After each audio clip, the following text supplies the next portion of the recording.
Hello everyone and welcome to the Anime's Elliot, and thank you for joining me as we go over chapter 179 of the We Never Learn manga series. A really fun chapter that offered something fresh and new. And that, my good friends, was a dating simulator. That's right, Kirisu wants to help out one of her students with some knowledge about love and how to talk to men that you like.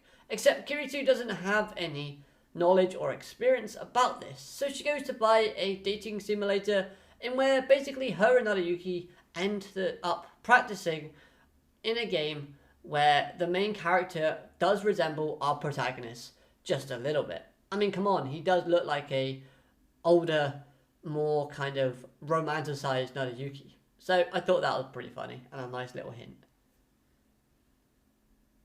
And from a character development point of view, this chapter really didn't have that much to go on, except Narayuki is making progress in his teaching skills, and this shows off what we as viewers already know, is that he's hardworking, dedicated, and the fact that he wants to prove himself to Kirisu.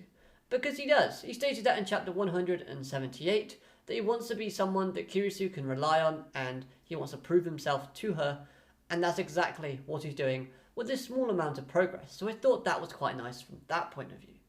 However, character development / progression wasn't a key focus in this chapter, but that's okay, because we got shown something that was a bit new and a bit fresh, and that of course was a new side to Kirisu's character.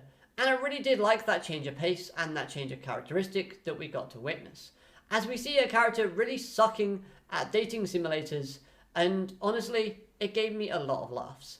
But what I really loved the most about this new feature to Kirisu's character was that it totally fitted her character and her personality in the form of her dedication to her students.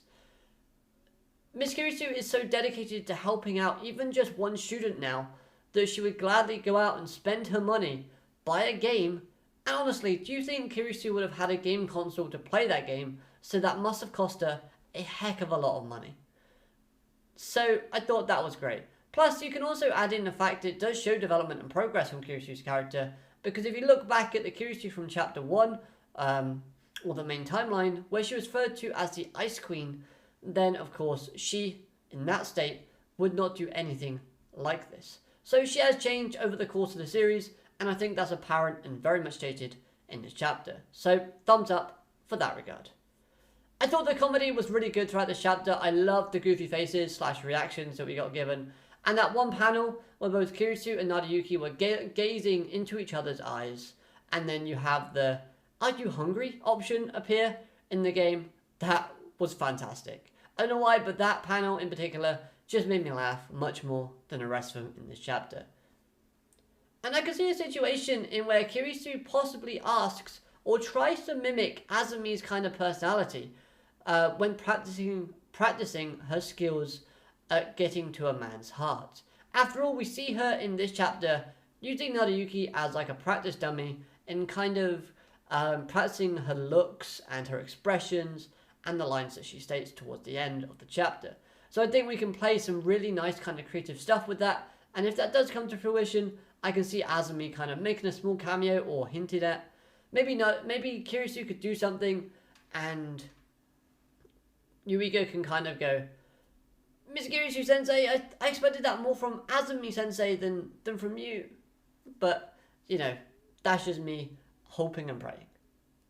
The art style was truly incredible in this chapter, and the attention to detail was on point throughout the entirety of it.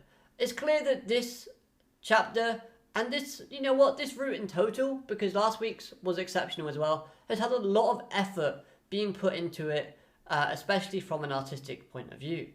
Honestly, I don't have a lot more to say from this chapter, apart from that it was a great chapter, really enjoyable, and I'm looking forward to see where this route goes in the future. My only criticism from this chapter, however, was the fact that at the moment there seems to be a lot of fan service. And personally speaking, I'm not a huge fan of fan service, if I'm honest with you, but if you are, then I guess you're going to enjoy it. But that's my only criticism, and if that is, then obviously it's not ruining my enjoyment that much. It's just like, really? There's so much emphasis and detail on Kirisu's backside, bottom, that I don't know.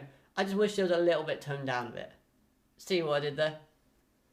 However, I want to know what your thoughts are on this chapter down in the comment section below. And don't forget, if you like the video, make sure you hit that like button and subscribe for more We Never Learn content in the future. Other than that though, I hope you have an amazing day. Arigato, matane, goodbye.